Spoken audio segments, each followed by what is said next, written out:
Muito bem, dando continuidade ao capítulo 2, quando paramos no subtítulo das funções, transformações e origens do Vladimir Prop, e agora que nós já destrinchamos as três, vamos para do conto maravilhoso a narrativa geral. Lembrando sempre, pessoal, que isso é uma visão particular. Então, eu sou formado em letras, mas não tenho mestrado em literatura, nada disso. É só uma visão de quem já está acostumado com alguns termos que vão aparecer aí, por isso que eu faço esses comentários. Se você amanhã depois for fazer uma pós-graduação, um mestrado, um doutorado nessa área, aí você vai ter que pegar cada um desses nomes porque aqui está tudo muito fácil, né, da Gottlieb, né? Ela simplesmente juntou as várias concepções que foram ocorrendo no decorrer da história relativas a esse assunto, juntou tudo de uma maneira e entregou para você prontinho, não tem muito o que fazer aqui, né? Agora, se você quiser se aprofundar, você vai ter que ir atrás desses nomes que aparecem aqui para poder ter um aprofundamento maior, ok? Então vamos continuar aqui do conto maravilhoso a narrativa geral. Se vocês estão fazendo um fichamento, toda vez que aparece um nome que está ligado ali à literatura, você pode elencar algumas palavras-chave que você talvez possa utilizar na hora da prova, ok? Ou na hora de você ensinar isso para outras pessoas. Vamos lá. Do conto maravilhoso à narrativa em geral. A descoberta de Prop de ações constantes e das 7 personagens do conto maravilhoso estimulou outros estudos na área da linguística, da antropologia, da etnografia, né? O que é etnografia? Né? Um estudo da comunicação dos povos no decorrer dos anos. Antropologia é estudo dos povos, né, do ser humano. Do folclore e da semiótica. O que é semiótica? Vamos lá. É a ciência que estuda, analisa todos os sistemas de comunicação, ok? Então você vai ver muito semiótica nos estudos de linguística. É o caso do antropólogo Claude Lévi-Strauss, né? Que esse antropólogo aí, na verdade, é um belga, né? Viveu 100 anos, ok? Passou uns anos aqui no Brasil, e aí ele fala aqui, nos anos 50 desenvolve um estudo da estrutura do pensamento mítico, ok? Examina como a partir, inclusive, de variantes do mito de Édipo. Pessoal, vamos fazer mais uma parada aqui. Quem é Édipo? Vocês já ouviram falar de Édipo, complexo de Édipo, a maldição de Édipo? Bom, muito bem, é uma história muito antiga, chamada Édipo Rei. Ela foi escrita 400 anos antes de Cristo, ok? Pelo dramaturgo Sófocles. Então faz parte de uma das tragédias gregas, ok? Faz parte, é um personagem da mitologia grega. Então, essas tragédias, o nome mesmo já fala, né? Termina com aquele final trágico, ok? Bom, a história do Édipo Rei, ela conta o seguinte. Tudo começa quando o pai teve um filho com o rei, né? O rei Laio teve um filho com Jocasta, sua esposa. E os oráculos, aqueles senhorzinhos, né, que viviam no alto da montanha, sabiam a verdade sobre tudo, já tinham avisado, ó, você vai ser morto pelo seu próprio filho, viu? E aí quando nasce a criança, o Laio, né, pede para um dos seus servos abandonar o bebê no Monte Citerão, né, que é um lugar ali. Falou, ó, você larga o menino lá com os pés amarrados numa árvore, dá um jeito para o menino morrer lá. Só que ele foi encontrado por um pastor e acaba sobrevivendo, cresce, se torna um grande valente, né? E aí já adulto, o Édipo está numa viagem e ele está vindo de um lado, o rei está vindo com a sua comitiva do outro, numa jornada, tem uma discussão, ali numa encruzilhada, quem é que vai passar? Sou eu, o rei quer passar, ele queria passar, ou seja... Ele, sem saber, mata o pai dele e continua a sua viagem, né? Aí chega até determinado lugar e se apaixona pela rainha, né? Casa com ela, tem filhos com ela, e só no final ele descobre o terrível destino que foi casar com sua própria mãe sem saber, teve 2 filhos e 2 filhas, matou o pai. Então você vê que é puta tragédia, né, meu? Não vou nem falar o final, para vocês vão ler ainda essa história, então não preciso falar o final para vocês, tá? Então aqui, Édipo, variantes do mito de Édipo que ocorre no mito a superação de oposições profundas ou conflitos que seriam de outra forma irreconciliáveis, né? Então estava aí Strauss examinando como é que essa história vinha chegando aos mais diferentes povos e culturas e como estava tendo uma suavização, uma superação dessas oposições profundas encontradas na história que eu acabei de falar aqui. Então, nos anos 60, os estudos de A.J. Greimas e Claude Bremont, entre outros teóricos, transferem os princípios de Propp, reexaminados e com modificações para análise da narrativa em geral. Ok? Greimas, muito bem, tem mais um nome aí que dá para colocar no fichamento, ok?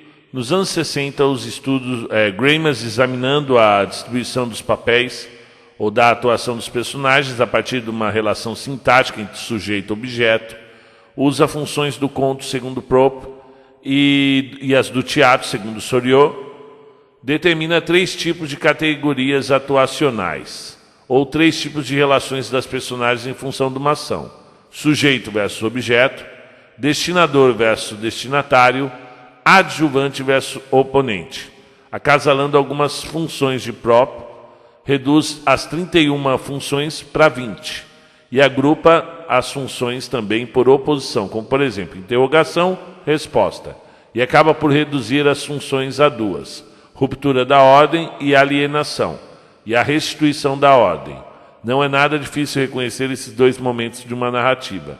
Nos romances românticos, por que romances românticos? Porque nem todo romance é romântico, tá, gente? Romance é uma forma de se contar a história, com começo, meio e fim. Quando eu falo começo, meio e fim, já venho falando um tempinho, eu estou falando dessas funções aí, ok? Esses momentos, como esse tipo de atuação aí que aparece um problema, aí tem que resolver o problema. Se você quer saber mais sobre isso, dá uma jogadinha em Jornada do Herói. Okay? São alguns passos, eu acho que são 7 passos, que o herói, que está lá o mundo comum, a situação comum, ele é chamado para a aventura, esse herói. Lembra quando o Hulk chegou lá na casa do Thor e ele estava jogando videogame?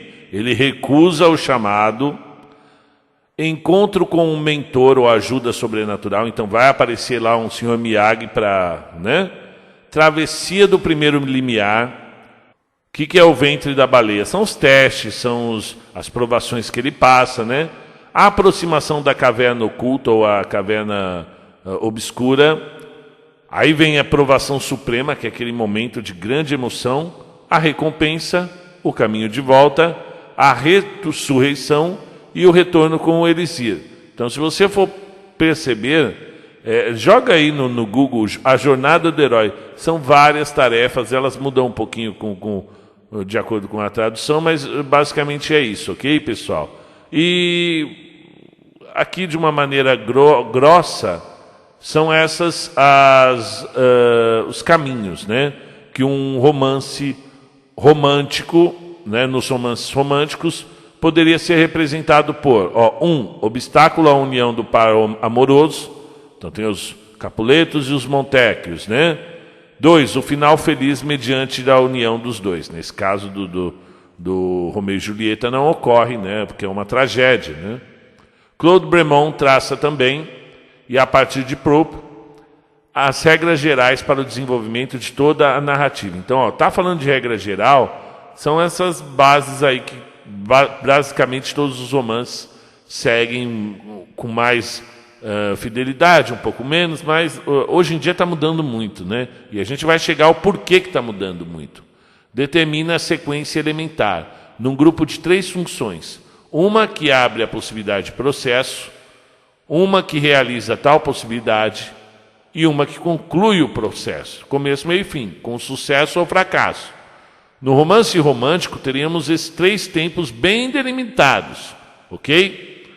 E também em vários contos, como em alguns de Clarice Lispector, em que há um momento de ordem, né? Lembra lá, o herói está lá no seu momento de calmaria, vem um momento de desordem interior, surge o conflito, e um momento de retorno à ordem primeira, com alguns ganhos e perdas, como veremos no próximo capítulo, ok? Até aí tudo bem.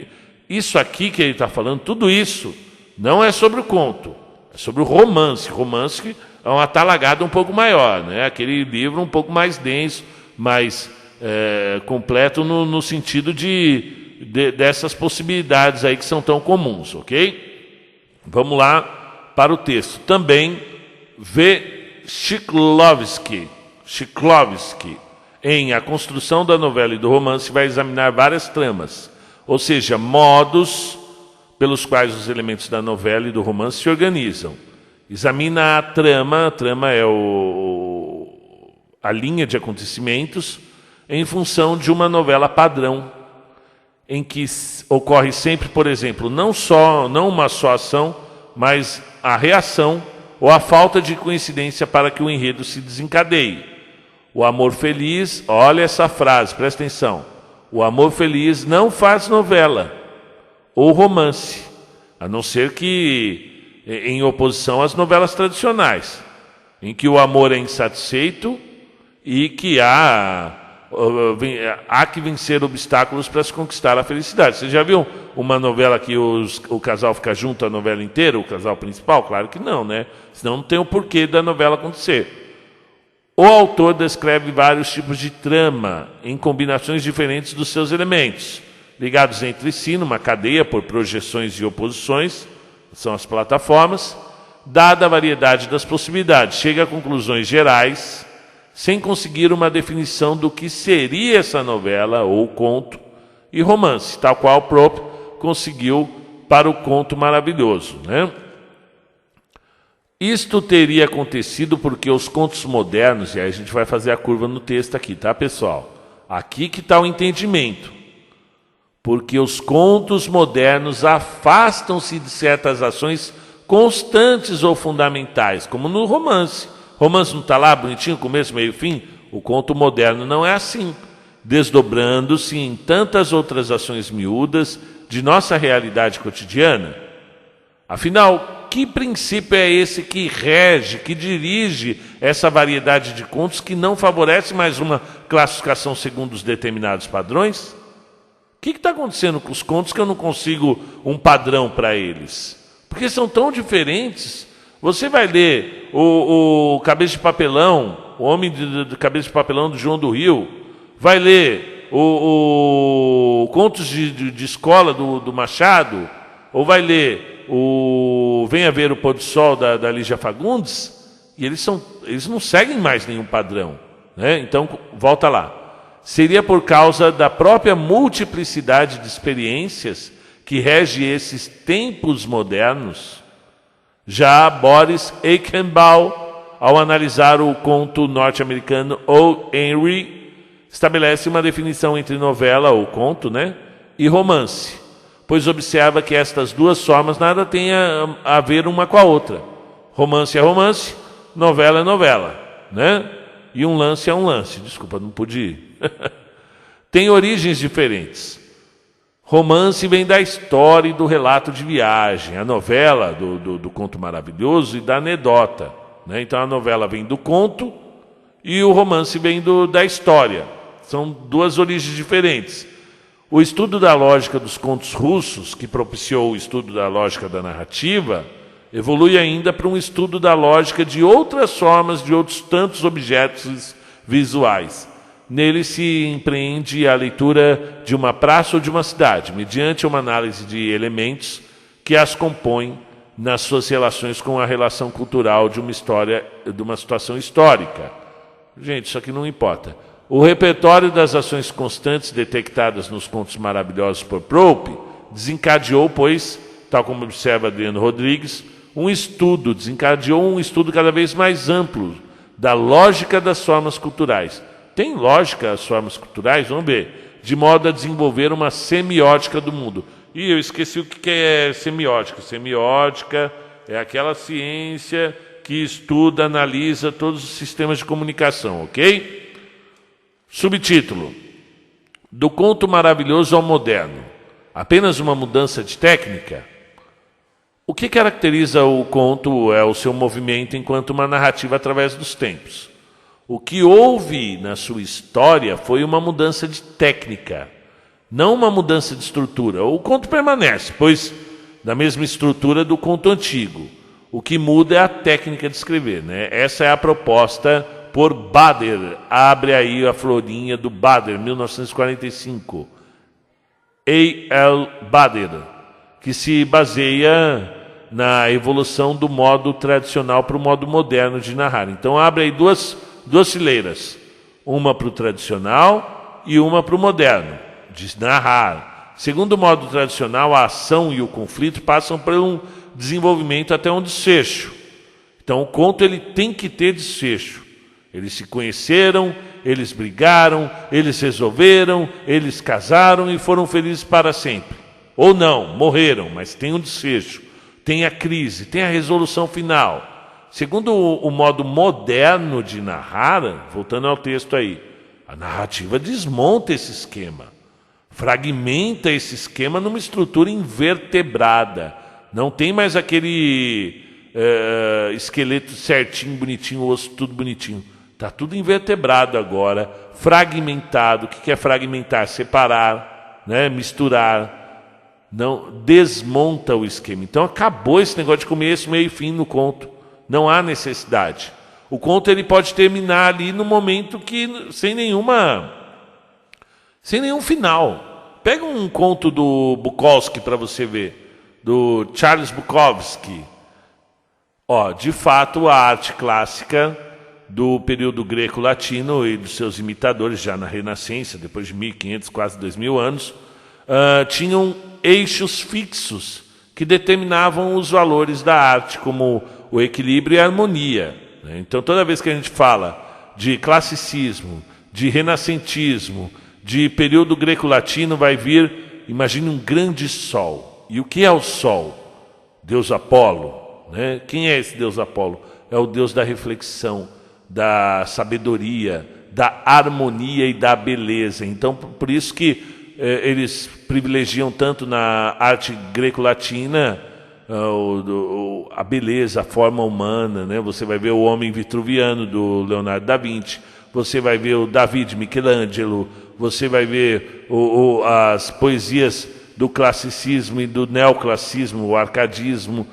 Vai ter sempre uma iluminação, né? Que é uma metáfora aí da razão, da lógica, ok? Então, volta aí no texto, valores da arte como equilíbrio e harmonia, em que eram reunidos em princípios ou normas estéticas a serem aprendidas e imitadas por outros. Uma delas era esta, a de se obedecer à ordem do início, meio e fim da história, ou a regra das unidades, uma só ação, num só tempo de um dia ou num só espaço. Algumas dessas regras já apareceram na poética de Aristóteles, ok? Uma hora vocês vão ter que ler Aristóteles. O negócio não dá para fugir, né, gente? É a vida de vocês. Com a complexidade dos novos tempos e devido em grande parte à Revolução Industrial, lembra que eu falei de Revolução Industrial lá atrás, que tinha sido um dos motivos para que o conto mudasse de forma e ganhasse a popularização em toda a sociedade, aí, principalmente ali na Europa, no comecinho, né, da Revolução, que vai progressivamente se firmando desde o século XVIII o caráter de unidade da vida, né, consequentemente da obra vai se perdendo. Acentua-se o caráter da fragmentação dos valores. Então põe lá, gente. Você não colocou 2 parágrafos para cima? Fragmenta-se, continua fragmentando das pessoas e das obras. Então coloca lá, Bader, né? perde-se vai se perdendo a unidade da vida, a unidade da obra, que é aquela coisa coesa, fechadinha, começo, meio e fim, e começa a esfarelar que nem o Thanos quando o Tony Stark dá o estalo, né?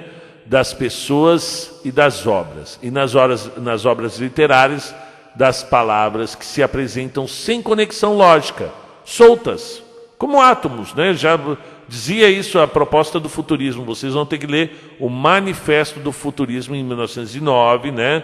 A partir de 1909, os poetas estavam loucos porque eles saíam na rua e tinha carro passando. Eles achavam que aquilo tudo ali, máquina, e máquinas a vapor, e toda aquela loucura, máquinas já a gasolina, os primeiros automóveis. Então, para eles, o ser humano tinha atingido o seu grau máximo em 1900, na virada do século XIX para o XX, o grau máximo da evolução. E os poetas começaram a acompanhar isso e nasceu um movimento chamado o futurismo. Então ele tem muito barulho, ele tem muita violência, ele é máquina, né? Bom, está falando de átomos aqui, né? As palavras soltas, essa realidade desvinculada de um antes ou um depois, não precisa mais ter início e fim, solta nesse espaço, desdobra-se em tantas configurações quantas são as experiências de cada um em cada momento deles. Quer ter uma ideia disso? Pega um conto pega qualquer conto do Jorge Luis Borges, um dos maiores contistas da história. Pega o Aleph, ou tem no Conto um Conto, ou os teólogos do Jorge Luis Borges, ou as ruínas circulares. Você vai ver como hoje em dia não precisa mais ter começo, meio e fim, e essa unidade vai se perdendo, vai se fragmentando, ok? Volta no texto.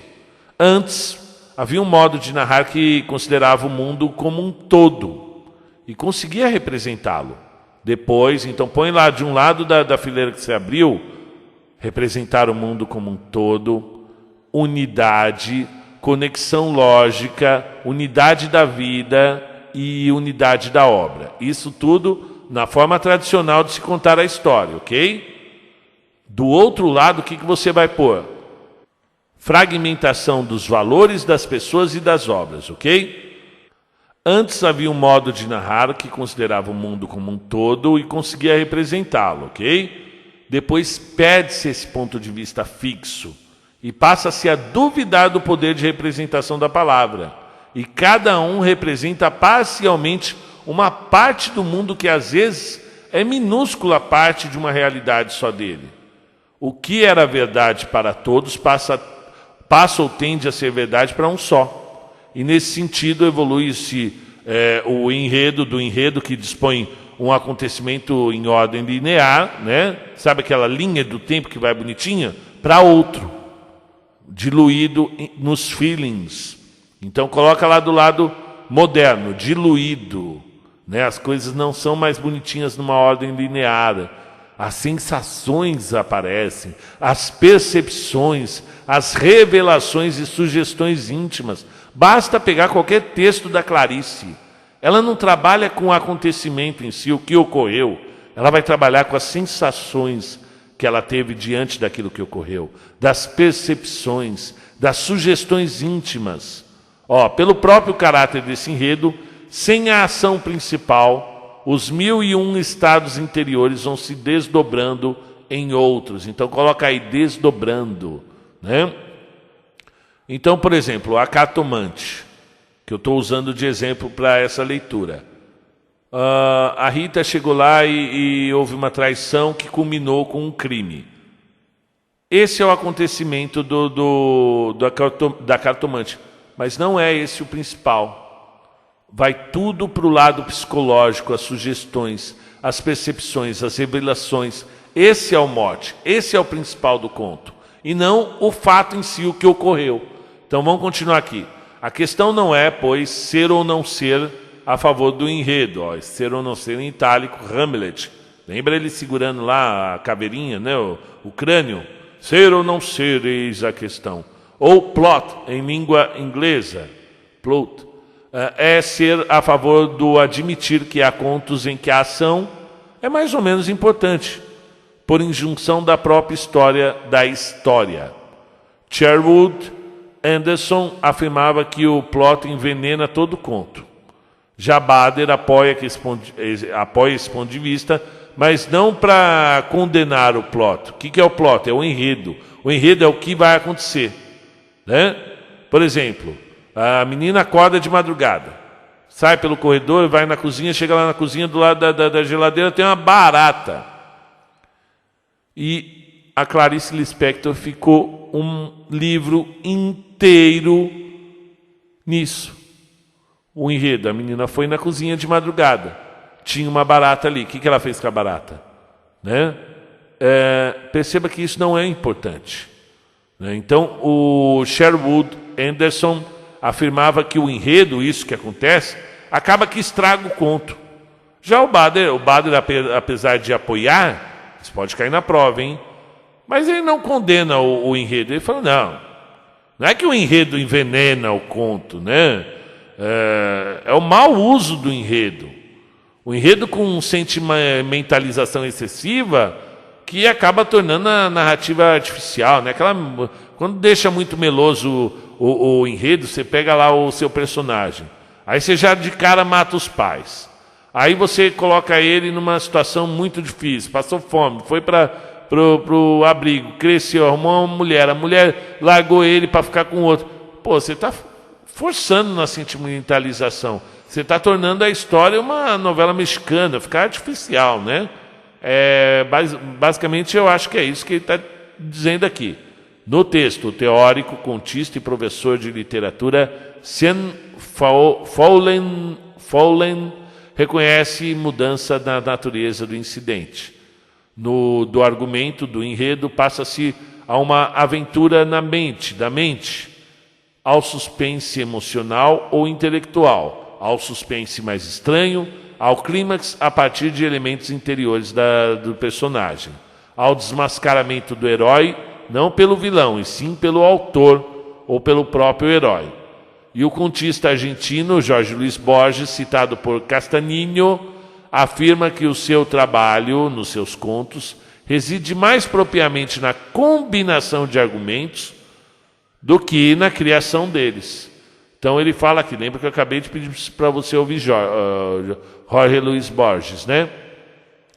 Em minha contística, eu tenho apenas 3 ou 4 argumentos. O que ocorre é que mudo ou combino de modo diferente alguns componentes, ou o lugar, ou o tempo, ou as pessoas, ou as estratégias narrativas. O núcleo argumental poderia ser sempre o mesmo. Então ele está falando aqui que muitas vezes a ação, o enredo, o que vai acontecer, né, não é tão importante. Mas o argumento que você vai usar, a forma de narrar é mais importante, pode ser, a combinação desses argumentos pode ser mais importante que o próprio enredo em si, ok?